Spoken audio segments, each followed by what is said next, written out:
కర్కాటక రాశి జాతకులు గ్రహాలు మారిపోతున్నాయండి. మీ జీవితంలో మరికొద్ది గంటల్లో పెద్ద పెద్ద మార్పులు అయితే జరగబోతున్నాయి. ఇదంతా కూడాను జరగాలని రాసి పెట్టి ఉంది. ఏమిటి ఆ మార్పులు అంటే వీరు చాలా అదృష్టవంతులుగా మారబోతున్నారు. గ్రహాల మార్పు వల్ల చాలా పెద్ద పెద్ద విషయాల్లో విజయం సాధిస్తారు.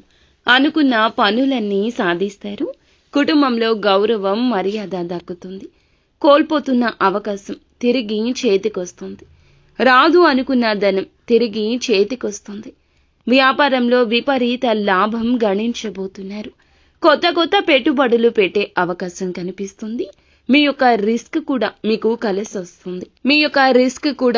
కలిసొస్తుంది. మట్టి పట్టుకున్న బంగారం అయ్యే గడియలు ఇవి. కాబట్టి అవకాశాలు ఉపయోగించుకోవడం, ప్రశాంతంగా ముందుకు సాగటం, ఆర్థికంగా కోల్పోయినవన్నీ సాధించుకుంటూ మీ యొక్క జీవితాన్ని సరి అయిన దోవలోకి తీసుకుని వెళ్ళడం మీ చేతుల్లోనే ఉంది. నిత్యం శివారాధన తప్పనిసరిగా చేసుకోండి. మీకు ఇంకా ఇతరత్ర ఎటువంటి సమస్యలు, సంతాన సమస్యలు, భార్యాభర్తల సమస్యలు, స్త్రీ పురుష వశీకరణం కూడా చేయగలరు మా గురువు గారు. 3 రోజుల్లో పరిష్కారం లభించును. నమ్మకంతో సంప్రదించండి.